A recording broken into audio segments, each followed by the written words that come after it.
Pachirungu vanoti iyo disability doesn't mean inability. Anditika ndo musoro weshoko watinawo muzuva ranhasi. Ndine murume ari panapa wandingatiye pachirungu ari extraordinary. Mukoma wangu makadii? Chipedi makadiwo. Aiwa tinofara kwazai vatariri. Makadii muri Zimbabwe kwamuri koko.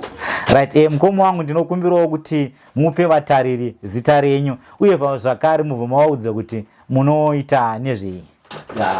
Ini zita rangu reberekwa anoitwa Tatenda Brandwater. Rebasa anoitwa TG Designs.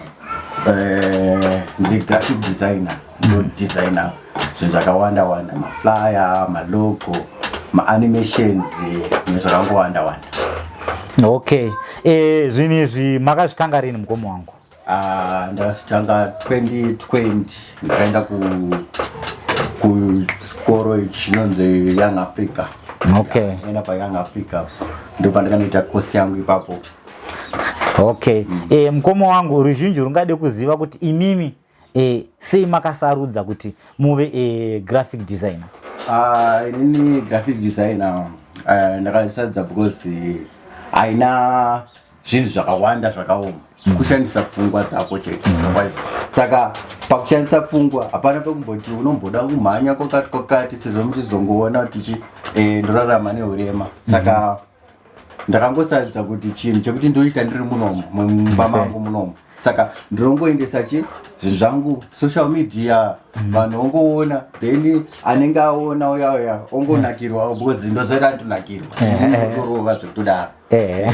Ipapo ndozviziva ipapo. Saka akatongoona kuti but pane pamwe pekuti munhu anogona kutoti akuona wati ndiwo unodesignera ndiwakadesignera chinhu chaichiya. Saka ipapo ndopandotozoona kuti ndakaita sei ndakatonyanya because munhu ndoita zvinhu zvekuti munhu haambofa akazendozviita.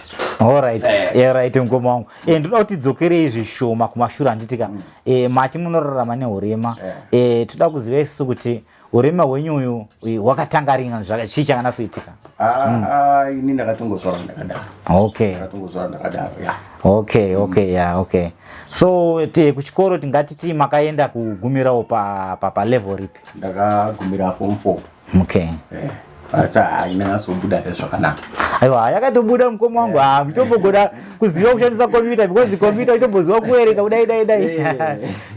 Ndokutobuda kwacho mukoma wangu. So mukoma wangu tiri panhau iyoyo macustomer imimi munoawana sei? Ndiudzei kuti munoawana sei macustomer? Izvezvi macustomer ndomawana apo neapo because handisandingatichi handisanda kuwana macustomer akawanda. Chitoricho chishuro changu chekuti nditowanawo macustomer akawanda zvakadaro, but macustomer nditouya nditonawo handitombouya ndichitogadzira mabhana, maflyer, chichi akawanda wanda. But ndinoti ini chandoitaka ndagadzirira munhu flyer nhasi make sure anodzoka. Okay. Anodzoka. Alright. Mukoma wangu ndiri kuona kuti munenge mune laptop diki. Ameno amushuviro here kuti muve no kana kuti ameno screen rakanatsokura kana nechiCPU kuti munatsoita semuona. Ndiona apa panogona kunge pane ka challenge. Ipapo muri kutaura chokwadi because apa pane challenge kalaptop kanga diki kana makatoona yakatoshedha izvezvi. Anditi unongototi uchida kugadzira chinhu utombozuma wotomboisa kanhu kakona unokadroera ikoko wakadaiso futi plus futi utori mudiki mukati chamo unomboremerwa. Pane pamwe poti uchitogadzira apa nongokamirirwa kane munhu wotanga kupisa wombodzima apa munhu anogona kutongouya chiti ndikuda chinhu chocho within hour.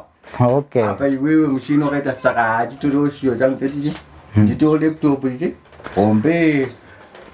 Alright. Ndeipi kurudziro yamungade kupa imimi muzuva ranhasi kune vamwe venyu vanorarama neurema hwakaita sezvamakaita izvi?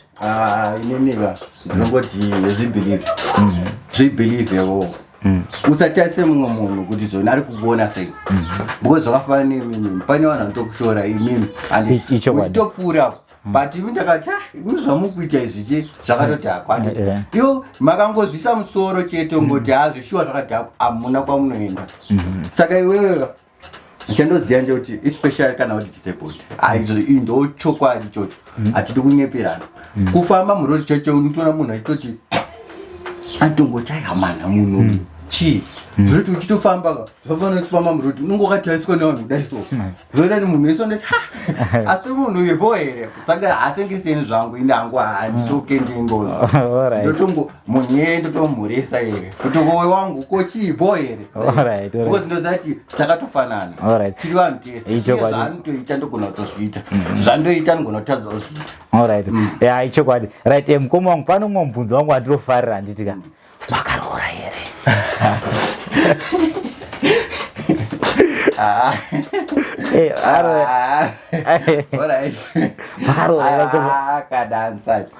saka hamusi kutsvaga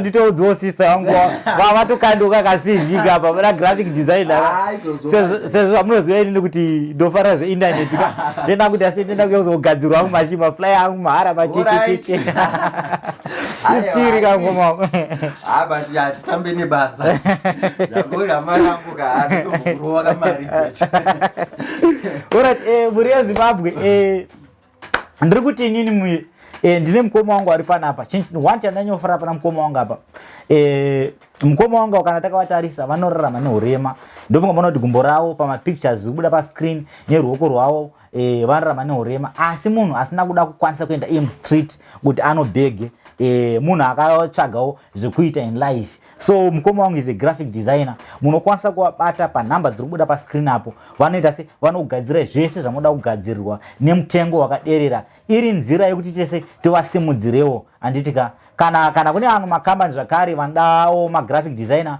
munokwanisa kuvatora zvakare vachikushandirai pakambani yenyu handitika munongonegotiata navo nhamba dzavo ndo dziri kubuda pascreen apo anokuoneka ine mufaro ndimanasi mwana wekachibanda pari zvinotisarai zvakanaka.